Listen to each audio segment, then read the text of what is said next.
The first meeting I attended was as a junior resident, and I was impressed by the quality of presentations and the willingness of the senior people just to talk to you. When I first started, the society was much smaller than it is now. The meeting was Monday through Friday, with Tuesday afternoons off for social functions. There were no parallel sessions. The leadership of the society felt that all of the members, all of the attendees should be able to go to all of the scientific exhibits and presentations. And there was an annual black tie banquet. That was the meeting 25 years ago. I was the program chair for the 1999 meeting, which was the 100th anniversary and a tripartite meeting held in Washington, D.C. The meeting is involved in several ways. Most obvious, it's larger attendance. Because of the almost logarithmic explosion in the number of colon and rectal surgeons in training programs from 25 years ago.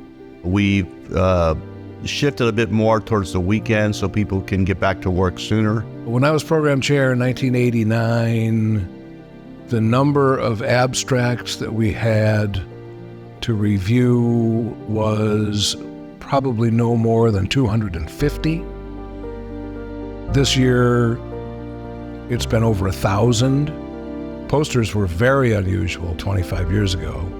Now, there are an enormous number of posters that are used as part of the meeting. Back then, we had a much smaller program committee. They reviewed the abstracts and then sent them all to me, and I kind of unblinded them, went through the list, and picked the papers. I think now we have a much more diverse process, more people involved. There were cocktail receptions rather than formal dinners for the individual training programs, but back then there were far fewer training programs. And as a matter of fact, the year that I graduated from my training program, there were 26 colorectal residents that were trained that year. Now there's over 110 that are being trained on an annual basis.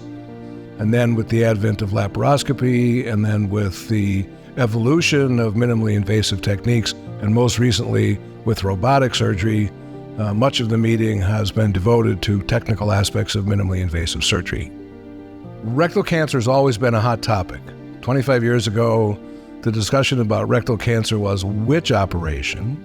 Open rectal surgery, doing TME. Whether radiation therapy was absolutely necessary. Or sequencing of treatments. What's the appropriate sequencing of treatments? Do people need to be radiated and so on?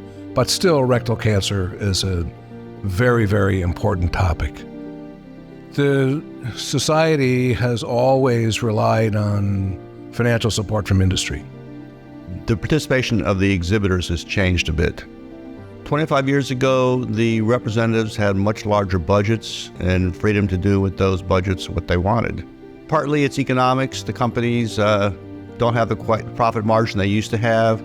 And then many states have put in rules and institutions have put in rules about what you can receive from pharmaceutical companies. The biggest challenges that I see for the meeting going forward are the external demands that make it more difficult for people to attend the meetings. I get concerned about the fact that people will not attend meetings at all, but will be able to buy online streaming and CME activity based on the meeting without having to attend.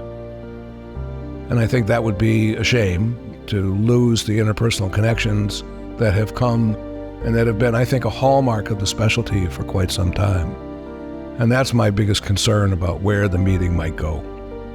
One challenge to put on the meeting is the goal of not trying to cram too much in. It's a few days. We have lots of material we'd like to cover. Lots of people want to participate.